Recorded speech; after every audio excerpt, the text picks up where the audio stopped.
Welcome to Sweet Life Beat Life. We hope this video helps. You start by verifying licenses and Intune enrollment so devices can be managed.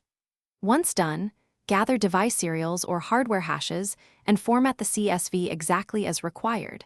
This is the data Autopilot consumes. Make sure the required API permissions and tenant settings for automatic enrollment are enabled in Azure AD.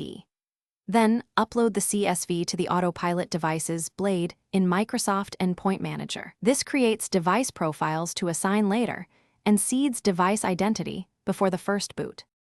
You now create a deployment profile tailored to your rollout goals and choose user-driven versus self-deploying modes.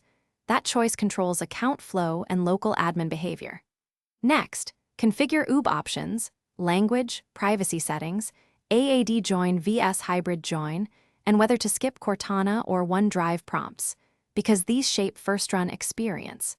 Make sure Intune device configuration and compliance policies are ready. Then assign the profile to the device group and apply scope tags to limit visibility to the correct admins.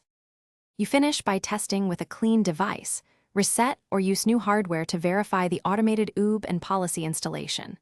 Watch enrollment status and error codes in Intune and the Autopilot diagnostics blade so you catch failures early.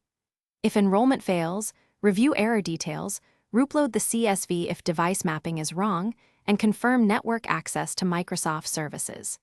One key troubleshooting tip: if a device repeatedly fails, remove its record from Autopilot, wait for sync, then re-import the correct hardware hash and reassign.